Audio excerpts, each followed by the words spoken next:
Are you in the middle of a contested custody proceeding and the other parent is accusing you of being an unfit parent? And are you terrified that the other side might actually make some headway with your judge and be able to convince the judge that you are, in fact, unfit? Are you at a loss about what it really means to be an unfit parent in the family law courtroom? Well, if these questions are going through your head, I'm going to help you clear it up in this video today.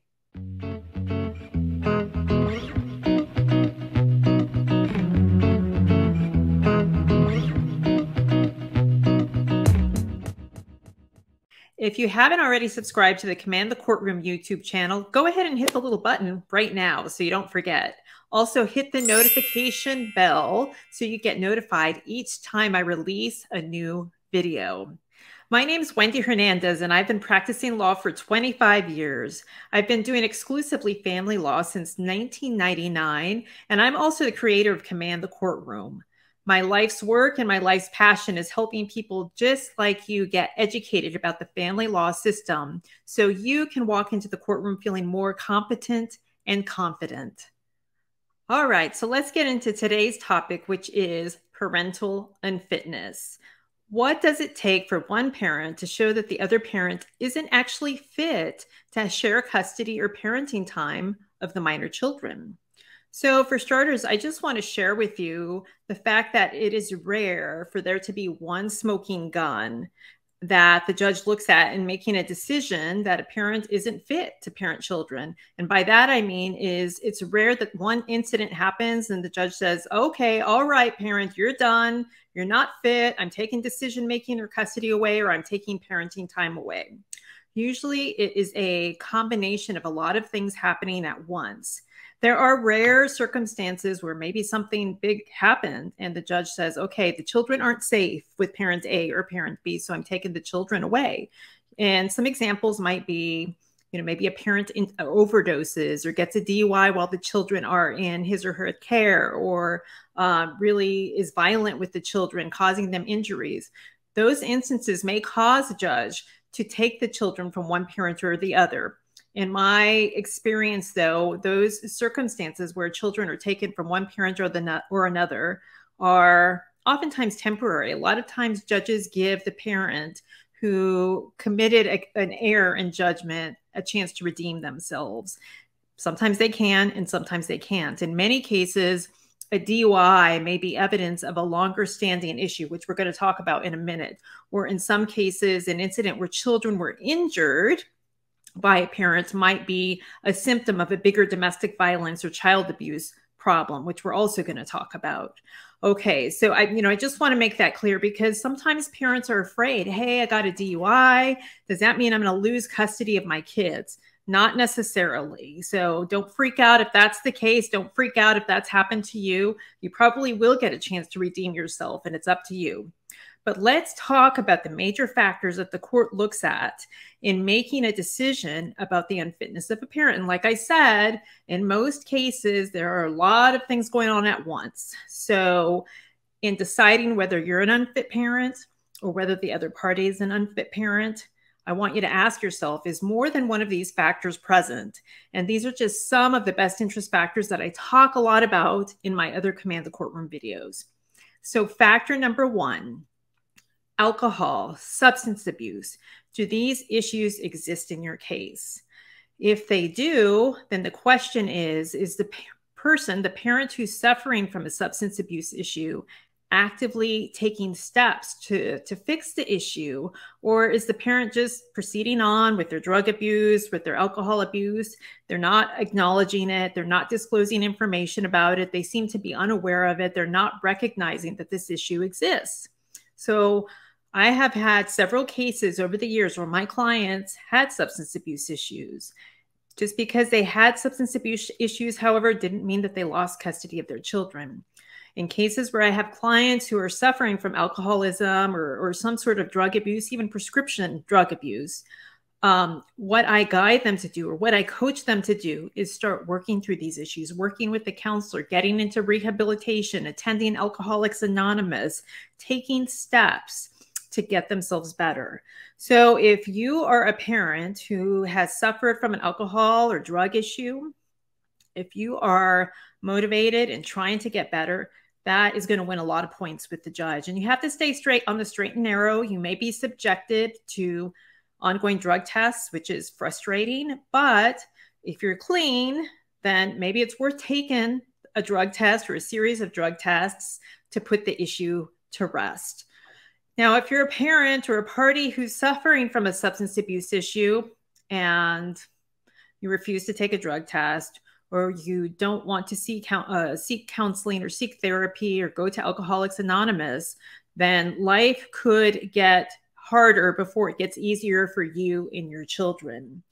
So if you're a parent who thinks that maybe you're struggling with an alcohol or a drug issue, but you're not really sure, I would highly encourage you to get an appointment with somebody who can counsel you on this issue, either a substance abuse counselor, some sort of therapist.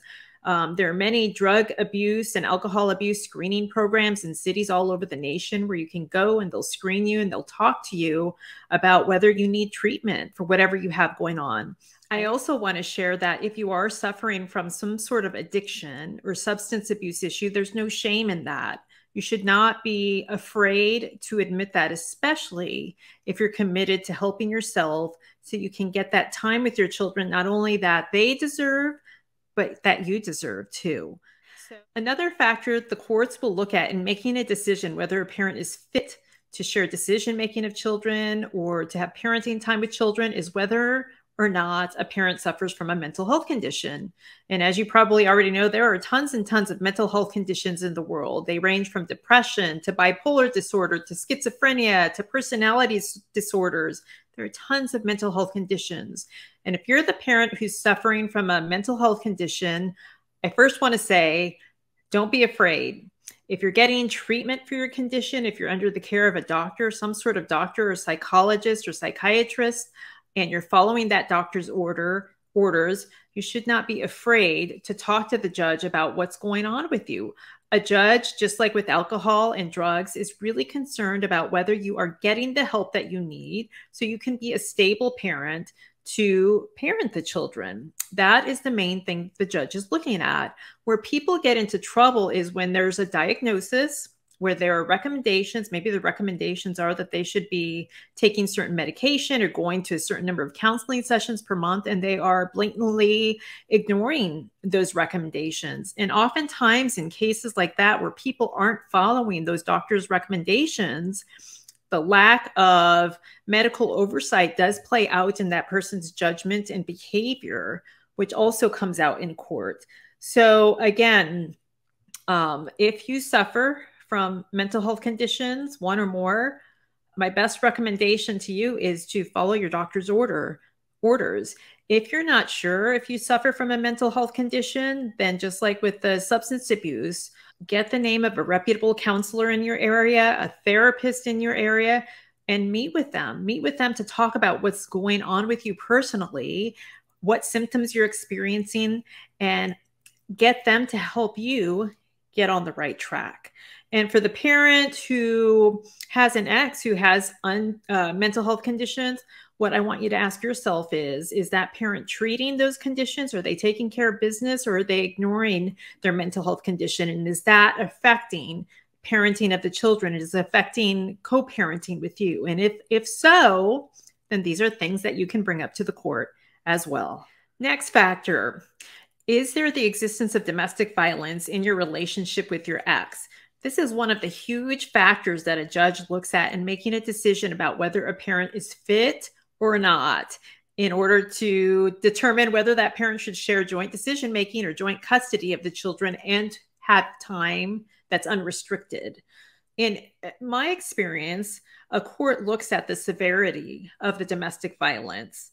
It's rare, in my experience, for one incident of domestic violence to be enough to get one party an award of decision-making or parenting time. And I'm not saying there's anything right about domestic violence, because there isn't, whether it happened once or 100 times. But a court is wanting to look at whether there is a habit or a pattern of behavior. If there was one incident and a person has rehabilitated themselves or taken some sort of program or training, the court may feel satisfied that the domestic violence wasn't significant and therefore shouldn't affect the ultimate designation of custody or parenting time. However, what really raises a judge's eyebrows is if there is a pattern or a significant history of domestic violence, if it happened a lot and there were repeated incidents of domestic violence over the years, the judge is going to sit up and listen and pay attention.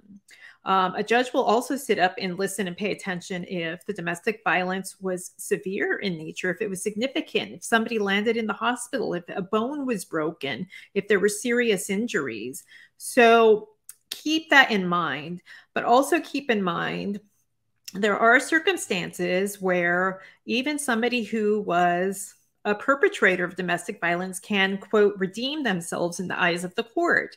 In some jurisdictions, and always check the laws in your jurisdiction, by the way, in some jurisdictions, if a person goes to batterer's intervention or if they go to counseling that's focused on the abuser, then they can rebut any past findings or incidences of domestic violence. So I guess one takeaway on the domestic violence issue is to take a close look at the domestic violence statute in your jurisdiction. And you should always be taking a close look at all of the statutes related to decision-making, custody, and parenting time, because that is the law. That's what the judge has to follow. And what you have to convince the judge is that the facts in your case are supported by the law. And that's why the judge should do what you want the judge to do. All right, so we've just gone through a few factors, the big ones that judges look at in making decisions about whether a parent is fit or not fit to share custody or parenting time over children. So if you're the one being accused of being an unfit parent and you feel up to it, comment in the comments below about whether any of your concerns have been relieved, whether you feel a little better about the accusations being made against you and how you're going to fight those accusations. If you are the one who has concerns that the other parent is unfit and you have more questions that will help you unravel whether they're unfit, post them in the comments below. Tons of people read the comments and I read the comments, and you never know what suggestions you might get that help you in your case. Tacking on to the domestic violence conversation, I want to really bring something to the forefront, and that is that domestic violence is not just a physical thing. Oftentimes, domestic violence is financial abuse, it's emotional abuse, it's mental abuse, it's legal abuse. There's lots of different types of violence, not just physical violence. So if you're the victim of violence, I want to ask yourself, is the violence more than just physical? Has the other side controlled all of the finances, not allowing you access to the finances? Has your ex demeaned you? Does your ex gaslight you? Does your ex put you down? If so, then perhaps you're a victim of emotional abuse too. So all of these little abuse pieces go together to form a larger picture of domestic violence. When there's children involved also, a court is going to be interested in whether or not the children have been abused. Has there been sexual abuse? Have the children been demeaned? Have the children been slapped? Have they been hit? Have they been kicked? Have things been thrown at them? Have they been exposed to the violence or the conflict between the parents or the abuse of one parent against the other? If so, then the children are part of the violence. They're part of the abuse. The court will want to know about this. For the last and final factor, let's talk about neglect. So a court will look at whether one parent is neglecting the children and making a decision about that parent's fitness. And by neglect, I mean, is that parent providing adequate housing for the kids? Do the kids have some place to sleep? Are they being fed? Are they warm? Are they being taken to school? Are they being picked up from school? Or are they being forgotten? Are they on their own a lot? Are their mental health needs being attended to? Are their physical needs being attended to? So, there's a lot that can go into the neglect. In some cases, I've had children who are constantly exposed to, for example, bed bugs or lice. And in some of those cases, judges have found that one parent or the other was neglecting the children. And again, just that fact alone wasn't enough for a judge to give one party or the other decision making. The judge had to look at all the other best interest factors that apply in my jurisdiction, and your judge is going to do the same. So I want you to make a commitment to yourself and to your children to get up to date and up to speed on those best interest factors. I have something that will help you get up to date and up to speed on those best interest factors. It's called the Command the Courtroom Best Interest Checklist. And several years ago, I went through all of the jurisdictions in the United States and listed out all the best interest factors that might apply in your case. The checklist has been used by thousands of people in preparing their family law cases for court. Get familiar with those best interest factors because you're going to be familiar with what the judge is going to be looking at in making decisions about your case. And there's going to be more information on each of the factors I described in today's video on the abuse and questions you should be asking yourself on abuse and neglect and substance abuse and mental health issues. So don't forget to click the link, get the best interest checklist. That's going to do it for this week's video. If you liked the information in this video, if you found it helpful, please give it a thumbs up. If you haven't already subscribed to the Command the Courtroom YouTube channel, hit the subscribe button, hit the notification bell. Don't forget to check out all the hundreds of videos on the Command the Courtroom YouTube channel. Also, I have some videos that are even more specific on the issues of parental unfitness when it comes to drugs and mental health issues. Check those videos out. Don't give up in your case. Your kids need you. They deserve you. And you can do this. I see you. There's thousands and thousands of people who are doing these cases on their own, and they're doing it successfully. So roll up your shirt sleeves, hit the books, watch the videos, get out there and command the courtroom, and I'll see you next time.